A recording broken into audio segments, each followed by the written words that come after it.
Hi and welcome back. You know, in Germany we have a really nice little rhyme about German articles. It's like der, die, das, der, die, das. Wieso? Weshalb? Warum? Wer nicht fragt, bleibt dumm.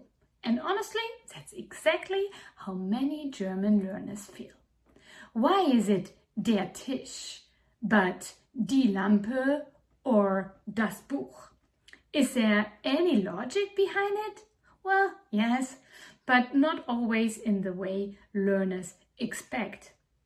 German articles are not random, but they are also not perfectly predictable. Yes, there are patterns, and yes, patterns help. But German loves exceptions. That's where things get tricky. Many learners try to memorize rules. They search for perfect logic. But the smarter strategy is actually much simpler. Learn the noun together with the article. Not only Buch, learn das Buch. Not only Tisch, learn der Tisch. And not only Lampe, learn die Lampe. Because even good parents have exceptions. And those exceptions confuse learners later. As a German teacher, this is my number one advice. Don't stress too much about why. Focus on learning the article as part of the word.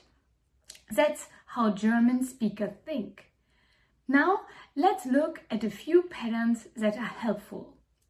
Many nouns ending in I are feminine. For example, die Blume or die Schule.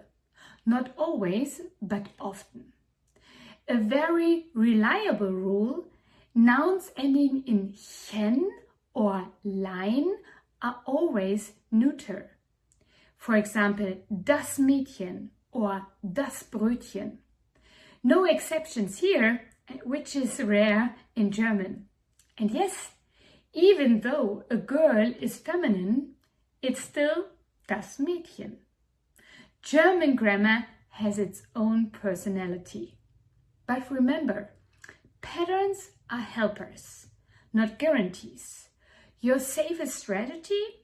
Always learn article and noun together. Over time, this feels much more natural and much less frustrating. If German articles have ever confused you, you are completely normal. Tell me in the comments which German word surprised you the most.